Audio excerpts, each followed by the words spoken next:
The mate selection ceremony on planet Kethara was the most elaborate and nerve-wracking diplomatic event I'd ever attended. As the newly appointed human ambassador to the Keithrani people, I was expected to participate in their traditional bonding ritual as a symbol of the alliance between our species. What nobody mentioned in the briefing was that participate meant actually choosing a bride. It's purely ceremonial, my aide Marcus had assured me on the shuttle down. You choose a partner from the available candidates, go through the formal ceremony, and the symbolic union represents the joining of our two peoples. Very poetic, very diplomatic. And then what? Then you're married by Keithrani law and galactic treaty. I'd stared at him. Actually married, not symbolically married. The Keithrani don't really do symbolic, but it's fine. Keithrani marriages can be dissolved by mutual consent after the bonding year. It's basically a year-long diplomatic assignment with romantic undertones. So there I was, Ambassador Devon Chase, 32 years old, standing in the grand hall of Kethara's capital city, watching 24 Keithrani women parade past me in traditional bonding garments. The Keithrani were a fascinating species. Humanoid with pale lavender skin that darkened to purple when they experienced strong emotions, large expressive eyes in shades of gold and amber, and a delicate bone structure that made them look almost fragile. They were also significantly smaller than humans. Most stood between 4.5 to 5 feet tall. But it was their cultural practice that was truly unique. Keithrani bonding was deeply telepathic. When two souls joined, they formed a mental link that allowed them to share emotions, thoughts, and eventually memories. It was considered the highest form of intimacy in their culture. The candidates walked past in order of height and social rank, standard Keithrani protocol. Tallest first, which meant most prestigious family lines. Each woman was beautiful, graceful, accomplished. Their families had volunteered them for this honor, and each carried herself with dignity and poise. I was supposed to choose based on compatibility markers the Keithrani elders had prepared, psychological profiles, cultural knowledge, diplomatic training. The smart choice was Lady Verilyn from the highest noble house, trained in 7 languages and interstellar protocol. But then I saw her. She was last in line, literally last, which meant lowest rank and smallest stature. She barely cleared 4 feet, making her exceptionally tiny even by Keithrani standards.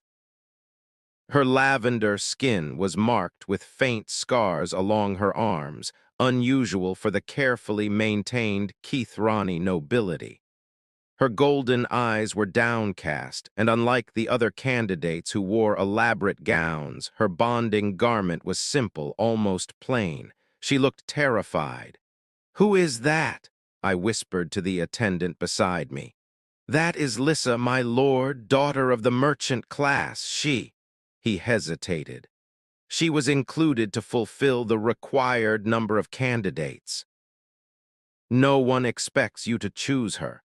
Why not? She is small, considered unlucky by our standards, and she has no formal diplomatic training. She works in the city archives as a translator." I watched Lissa take her place at the end of the line, her shoulders hunched as if trying to make herself even smaller. While the other candidates stood proudly, displaying themselves to advantage, she seemed to wish she could disappear entirely. Something about that resonated with me. I'd spent most of my career feeling like I didn't quite fit, too young for my position, too informal for diplomatic circles, too human for the elegant complexity of galactic politics. The master of ceremonies stepped forward. Ambassador Chase, you have seen the candidates. Whom do you choose as your bonded mate? I was supposed to say Verilyn, the safe choice, the diplomatic choice. I choose Lissa, I said. The hall went absolutely silent. Lissa's head snapped up, her golden eyes wide with shock. Several of the other candidates gasped. The elders exchanged bewildered glances. Ambassador, the master of ceremonies said carefully, perhaps you misunderstood the order of presentation. Lady Verilyn of House Kethmore is the first candidate, the one in the blue. I understood perfectly. I choose Lissa. I looked directly at her, this tiny woman who was staring at me like I'd grown a second head. If she'll have me. Lissa's skin had flushed deep purple, the Kathrani equivalent of blushing or extreme emotional response. She looked around as if expecting someone to tell her this was a mistake. Her voice was barely a whisper.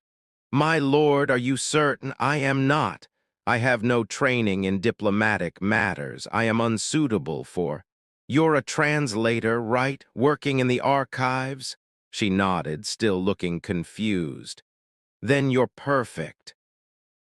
I need someone who understands language and cultural nuance, not someone who'll just tell me what I want to hear. I smiled at her. So what do you say, Lissa? Will you accept this bond? For a long moment, she just stared at me. Then slowly, she nodded. I accept, she said, her voice stronger now. The bonding ceremony was beautiful and terrifying in equal measure. We stood before the assembled crowd, hands joined, while the elders prepared us for the telepathic link that would form between us. The bonding will create a permanent connection, the eldest explained. You will share emotions and over time, thoughts and memories. It cannot be undone even if the marriage is later dissolved. Are you prepared? I looked down at Lissa. She was so small, the top of her head barely reaching my chest. But her golden eyes were steady now, meeting mine with quiet determination. I'm prepared, I said. As am I, she whispered. The elders began the ritual chant. I felt a strange warmth building in my chest, spreading outward. Then suddenly, like a door opening in my mind, I felt her. Lissa's emotions poured into me, fear, wonder, disbelief, and underneath it all, a deep loneliness I recognized because it mirrored my own. She gasped, and I knew she was feeling my emotions too, my nervousness, my determination to make this work, my instinctive protectiveness toward her. The bond snapped into place with an almost physical sensation. Suddenly, I could feel her presence in the back of my mind, a constant awareness of her emotional state, and she could feel mine. The ceremony concluded with traditional vows and blessings. Then we were escorted to the bonding suite, a private chamber where newly bonded couples traditionally spent their first night together, allowing the telepathic connection to fully settle. The door closed behind us, leaving us alone for the first time. Lissa stood in the center of the room, her small hands twisting together nervously. Through the bond, I felt her anxiety spike. I know you didn't want to choose me, she said quietly. Everyone knows I was only included in the ceremony because tradition requires 24 candidates. I understand if you wish to make this arrangement as brief as possible. Lissa, I can be useful during the bonding year, she continued, words spilling out in a rush. My translation skills are good. I speak 17 languages, including 3 human dialects. I can help with cultural documentation. I won't be a burden, I promise. And when the year ends, we can dissolve the bond without complications. I won't make demands or... Lissa. I crossed to her, gently taking her hands. They were so small in mine, delicate and trembling. Stop, please, She fell silent, but I could feel her distress through the bond. I chose you because I wanted to choose you, I said firmly. Not out of pity or politics or because I needed a translator, though that's definitely a bonus. I chose you because when I looked at you, I saw someone who understood what it felt like to be underestimated. Her golden eyes searched my face. You chose me on purpose, completely on purpose. But I'm too small, unlucky, from a merchant family with no status.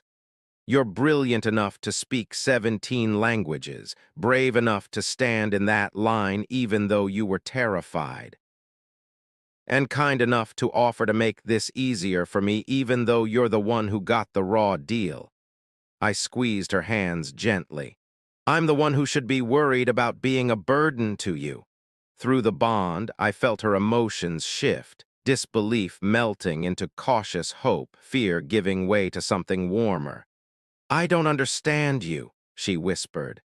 By our standards, you should have chosen the tallest, the most prestigious. That is what brings honor.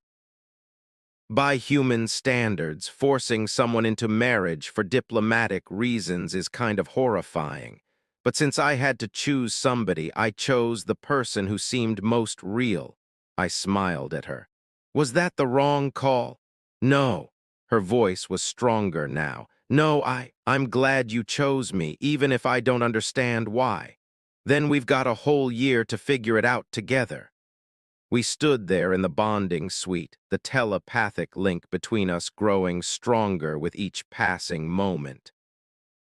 I could feel her emotions settling, the sharp edges of panic smoothing into nervous anticipation. So what happens now? I asked. What do newly bonded Keithrani couples usually do on their first night? Lissa's skin flushed purple again. They consummate the bond. The physical intimacy strengthens the telepathic connection. It's considered essential too. She stopped, looking mortified.